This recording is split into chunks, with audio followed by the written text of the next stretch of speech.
नमस्कार मित्रांनो, सावळ्याची जणू सावली या मालिकेच्या जबरदस्त ट्विस्टमध्ये आपलं स्वागत आहे. रक्षाबंधनसाठी सावली अबीरला घेऊन पुन्हा एकदा मुलांच्या हट्टासाठी ओवीच्या घरी येते. खरं तर आता ओवीच्या घरी इतका अपमान झालेला असतो, तिलोत्तमा नको नको ते बोललेली असते, तरी सुद्धा अबीरने इतका हट्ट केलेला असतो, मजबूरन तिला ओवीच्या घरी यायलाच लागतं रक्षाबंधनसाठी.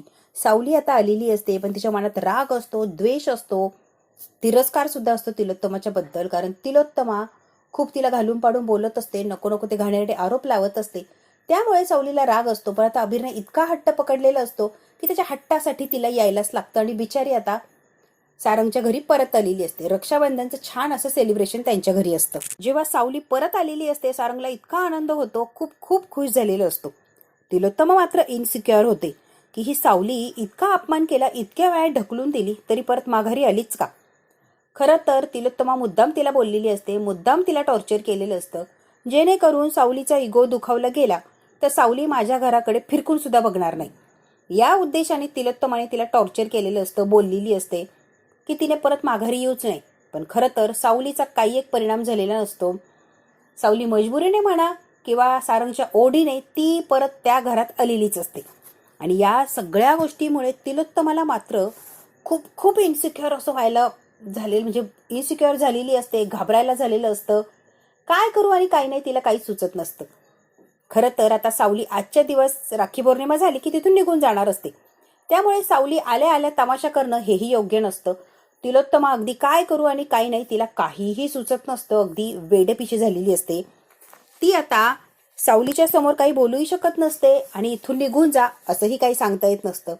ती फक्त रागाने बघत असते सावलीकडे आणि तिथेच घुटमळत असते, जेणेकरून सावली आणि सारंगचा काही कॉन्टॅक्ट होऊ नये किंवा सारंगच्या जवळ तिने जाऊ नये, सारंगच्या पुढे पुढे करू नये, सारंगला काय हवं नको सावलीने बघू नये, यासाठी तिलोत्तमा तिथेच थांबलेली असते की ही सारंगच्या जास्त जवळ जाणार नाही आणि यांच्यात परत घट्ट अशी मैत्री होऊ नये, म्हणून सावलीच्या आसपास तिलोत्तमा घुटमळत असते. सारंग जर परत सावलीच्या प्रेमात पडला तर अवघड होऊन बसायचं.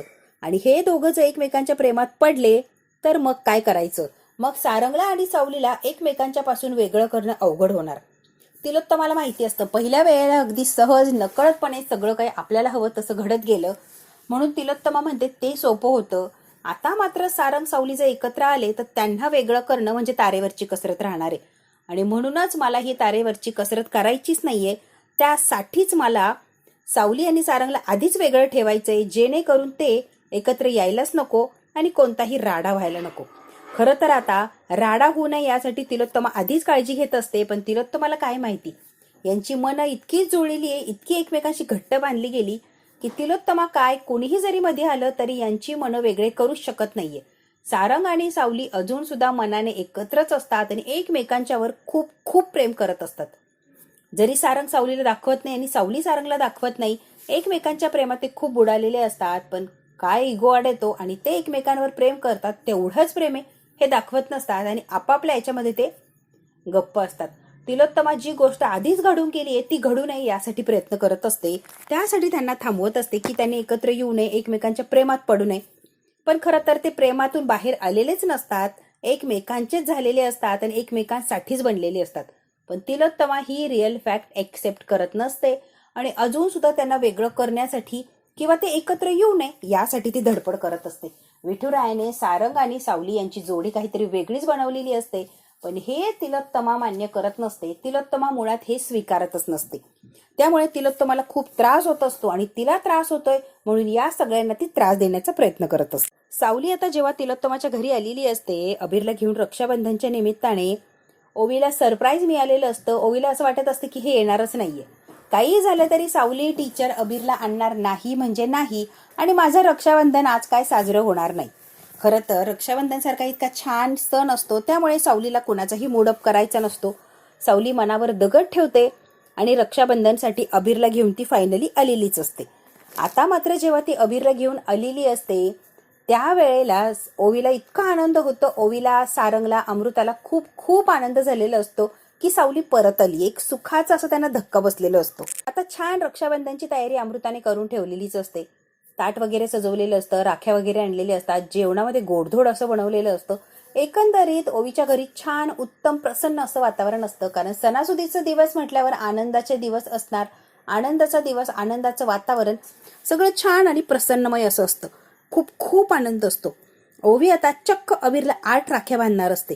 8 रक्षाबंधन झालेले असतात, त्यामुळे 8 रक्षाबंधनचे 8 राख्या बांधणार असते. याआधी मी तुला राख्या बांधू शकले नाही, आज सगळ्या राख्या बांधते आणि सगळे रक्षाबंधन आजच मी साजरं करते. ओवीच्या या वागण्याचं सगळ्यांनाच आश्चर्य होतं की ओवी किती प्रेम करते अबीरवर, भाऊ बहीण म्हणून. 8 राख्या बांधल्या नाहीये किंवा राख्या बांधण्यासाठी धडपड करत असते आणि 8 राख्या एकदमच ती अबीरला बांधून टाकते. वर्ष झाले भाऊ आपल्यापासून दूर होताना, त्यामुळे त्याला एकदाच राख्या बांधून टाकते आणि रक्षाबंधन सेलिब्रेट करते. 8 वर्षांची जी भर असते, जी कसर असते ना, ती भरून काढलेली असते. आणि ओवी आता खूप खूप खूप प्रयत्न करत असते अबीरला 8 वर्षांचं प्रेम देण्याचं, 8 वर्षांचं सगळं काही एकत्र आणण्याचं. 8 वर्ष आपण एकमेकांच्या पासून वेगळं होतो, आता एकत्र आलोय ना, मग आपण ते सगळं जगून घ्यायचे. ओवीला आणि अबीरला एकमेकांबद्दल एक वेगळीच ओढ, एक वेगळेच अट्रॅक्शन असतं. त्यांना माहितीही नसतं की आपण खरोखर बहीण भाऊ आहोत, तरी वेगळंच त्यांच्यामध्ये एक बॉन्डिंग निर्माण झालेलं असतं. ओवी आणि अबीर एकमेकांना सांभाळून घेत असतात, एकमेकांच्यावर खूप प्रेम करत असतात आणि वेळ प्रसंगी एकमेकांसाठी ते खंबीरपणे उभंही राहत असतात. खरं तर ओवी आणि अबीर यांचं नातंच काहीतरी वेगळं असतं. सावलीला माहितीच नसतं की ओवीच तिची खरी मुलगी आहे. ओवीवरती प्रेम करत असते, पण ओवीला बघितलं की तिच्या त्या हरवलेल्या मुलीची तिला आठवण येत असते आणि सावलीला असं वाटत असतं की खरंच त्याच ज्या दिवशी माझी मुलगी जन्मली, त्याच दिवशी ती माझ्यापासून ओढली गेली आणि त्याच दिवशी तिचा मृत्यू झाला. सावलीला सारखा सारखा तो प्रसंग आठवत असतो आणि सावलीच्या डोक्यात एकच गोष्ट असते की माझी मुलगी या जगात नाहीये. ओवीला बघितलं की तिला स्वतःच्या मुलीची आठवण येत असते आणि प्रत्येक वेळेला सावलीच्या डोळ्यात पाणी येत असतं. माहितीच नसतं तिला, अंदाजा सुद्धा नसतो की दुसरी तिसरी कोणी नसून ओवीच माझी सख्खी मुलगी आहे. त्या दिवशी माझ्या हातातून जी मुलगी हिसकावली गेली, ती त्या रेल्वे ट्रॅक खाली गेलेली नसते, तर ती सारंगने अगदी सुखरूप वाचवलेली असते. त्या दिवसापासून आत्ताच्या दिवसापर्यंत स्वतःचा जीव वाचल्यासारखं ते ओवीला जीव लावलेलं असतं. सावलीला जरा सुद्धा कल्पना नसते. मात्र तिलोत्तमा सगळं काही, राख्या पौर्णिमा, खाणं पिणं सगळं सगळं झालेलं असतं. तिलोत्तमा आता भडकते सावलीवर, चारित्र्यावर तिचा संशय घेते. मागच्या वेळेला तुझ्या चारित्र्यावर संशय घेतला तर तुला फार राग आला. मग तू एवढीच चांगली आहे तर सारखी सारखी काय येते आमच्याकडे तोंड वर करत? तिंदा तिंदा येण्याचं काहीच गरज नाही ना. जर तुला एवढाच इगो हर्ट होतो तर माझ्या घरात तू आलीच कशाला? सावलीला खूप वाईट वाटतं की तिलोत्तमा इतक्या खालच्या पातळीला जाऊन बोलतीये.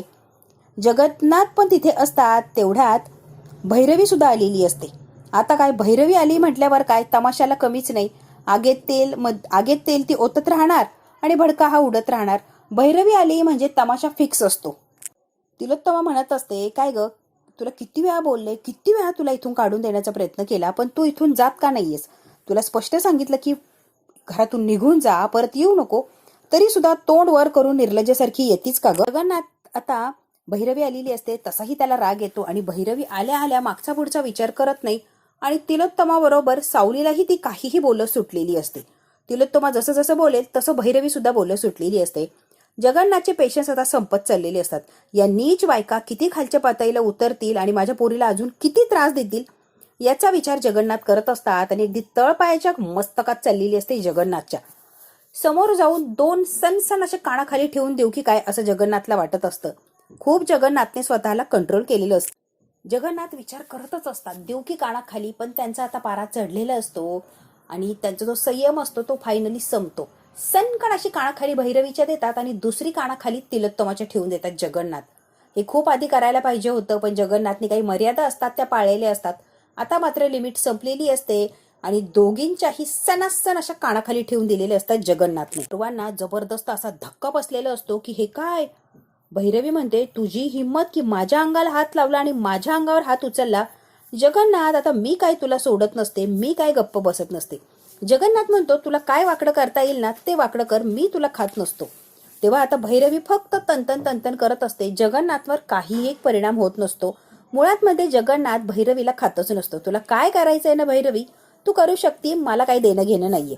आता तिलोत्तमा आणि भैरवी इतक्या लालबुंद झालेले असतात, या जगन्नाथला काय करू आणि काय नाही. जगन्नाथने त्याला जे करायचंय ते त्याने केलेलं असतं. दोघींची अक्कल जागेवर आणण्यासाठी पुरेपूर त्याने प्रयत्न केलेला असतो आणि सनसनीत कानाखाली मारून अक्कल तर जागेवर आणलेलीच असते. जगन्नाथ म्हणतो, तोंड गप्प ठेवायचं, एकही शब्द बाहेर काढायचं नाही. माझी मुलगी गरीब आहे म्हणून तुम्ही तिला काहीही बोलणार, काहीही आरोप लावणार. जराही लाजा नाही ठेवल्यात का ग? सगळ्या लाजा विकून खाल्ल्यात. तुमच्या जिभेला काही हाडबीड आहे की नाही? बाप खंबीरपणे तिच्या पाठीशी उभं आहे, एवढं लक्षात ठेवायचा. शब्द बोलला तर याद राखा, माझ्या इतका वाईट कोणी नसणार आहे. इतक्या घाबरलेले असतात, आता गप्प बसलेले असतात. हा अपमान झालेला मी सहन करणार नाहीये. यापेक्षा बरं आहे की तुम्ही थोबाडं बंद ठेवा, उचकूच नका. दोघींनी सुद्धा लायकीत राहा, लायकी सोडून वागायला जाऊ नका. दोघींचे ही गाल आता असे सुजवून टाकलेले असतात ना, किंवा सणासुदीचे चांगल्याच त्यांच्या गालाला लाली लावलेली असते जगन्नाथने. जगन्नाथ म्हणतो की तिला बाहेर काढून देता, टोमणे टुचके मारता, हे घर माझ्या मुलीचं सुद्धा आहे. कारण सारंग आणि सावलीचा डिवोर्स झालेला नाहीये, त्यामुळे सावली इथे येऊन राहू शकते अगदी टेचीत. त्यामुळे तिला बाहेर हकलून द्यायचं, घालून पाडून बोलायचं.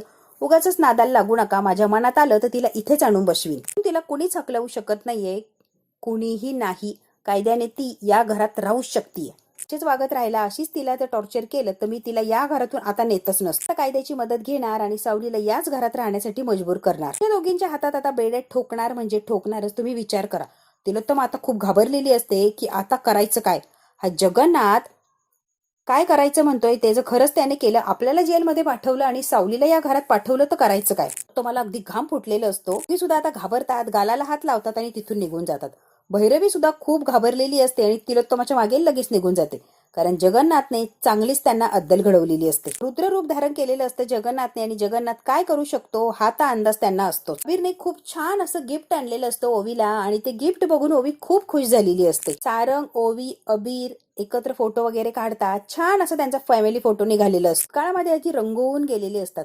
रक्षाबंधन छान असं सेलिब्रेट झालेलं असतं. पण तिलोत्तमा आणि भैरवी यांना छान असा प्रसादही मिळालेला असतो. सारंग आता माफी मागतो आणि म्हणतो, जगन्नाथजी, सावली, खरंच मला माफ करा. आईमुळे तुम्हाला जो त्रास सहन करायला लागला त्यासाठी मी तुम्हाला सॉरी असं म्हणतोय. प्लीज माफ करा. ओवी आणि अबीरचं नातं कधीच तुटू देऊ नका प्लीज. माझी ओवी ना खूप जीव लावते अबीरवर. कुणासोबतच ती खुश राहत नाही आणि कुणाला जीव लावत नाही. त्यामुळे यांचं नातं कधीच दूर होऊ देऊ नका आणि एकमेकांच्या पासून कधीच वेगळं करू नका. सुपर हिरो, काळजी करू नका. तुम्हाला आणि ओवीला मी कधीच सोडत नसतो. माझ्या बहिणीसाठी मी इथे कायमच येत राहणार आणि बहिणीचा हात मी कधीच सोडणार नाही. माझ्यापासून मी कधीच दूर करणार नाही. माझा शब्द आहे सुपर हिरो. चे रक्षण कायम करणार म्हणजे करणारच. तिला कधीच एकटं पडू देणार नाहीये सुपर हिरो. डोंट वरी, मी आहे ना तिचा भाऊ अबीर. सारंग आणि सावलीच्या डोळ्यात आनंद अश्रू यायला लागलेले असतात. एवढासा अबीर इतक्या प्रेमाने बोलतोय आणि तेही ओवीला सांभाळण्याच्या गप्पा मारतोय खंबीरपणे. हे ऐकून आनंद अश्रू येतात. सर्वजण खूप खुश झालेले असतात. एकंदरीत काय, रक्षाबंधन छान आणि व्यवस्थित असं साजरं झालेलं असतं.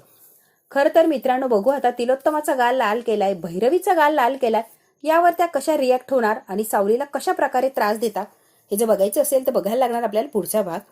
हा भाग इथेच संपतोय. व्हिडिओला लाईक, शेअर, सबस्क्राईब नक्की करा. धन्यवाद मित्रांनो.